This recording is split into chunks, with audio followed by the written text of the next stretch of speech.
The global recession has taken its toll on national economies around the world, and the Bahamas is no exception. With so many people experiencing difficult times, we are seeing an unfortunate rise in many social ills, most especially in teenage delinquency. As someone who has always felt the urge to encourage my fellow Bahamians to aim for the stars, I chose to reach out to the nation's youth in an effort to stem this negative tide. Juvenile female offenders who find themselves before the courts are sent here to the Willie Mae Pratt Center for Girls for a period of rehabilitation. It's here that I chose to launch my Believe to Achieve empowerment camps for girls. The Willie Mae Pratt Center for Girls is a residential facility for children and young persons between the ages of 12 and 18 years. The troubled young residents of this facility end up here for varying reasons.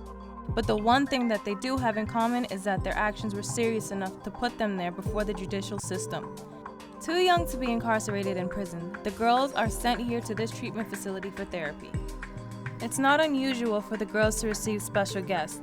They are often visited by public figures and celebrities who bring uplifting words of encouragement.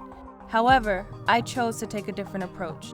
I sought to form a circle of trust with the girls through a one-day camp in which they were encouraged to discover the purpose and meaning in their lives, to see themselves as special and unique, and to release the pains and the hurts of the past.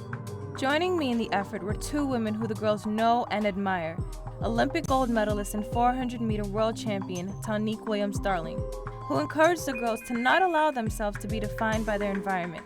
If y'all don't have a dream for yourself right now, I want you to be secure because God has a dream for each and every one of y'all. And veteran journalist, businesswoman, and Miss Bahamas organization president, Michelle Malcolm, who taught the girls the importance of developing a healthy self-esteem.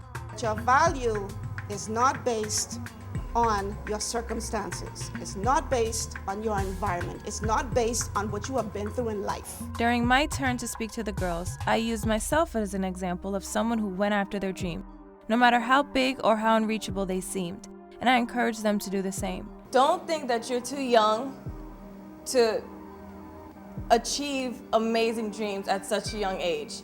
You can do anything that you put your mind to. You're in your teens, and this is where it starts now.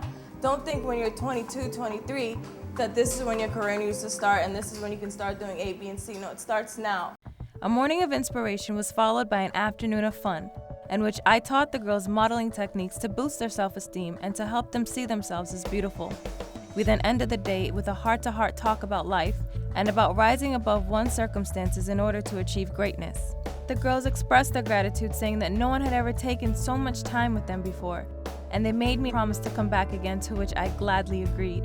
My heart leapt for joy as I saw girls who at first appeared to be so tough and hardened by life open their hearts and minds to greater possibilities. I am encouraged by the camp's far-reaching implications, for who knows what nuggets lie within each of these girls, nuggets for which the world is waiting. The seeds planted into the hearts of the young women in this camp will no doubt grow into a fruitful harvest. With a renewed sense of hope and self-worth, they are now better equipped to become agents of change and to leave a positive mark on their communities, their country, and ultimately the world at large.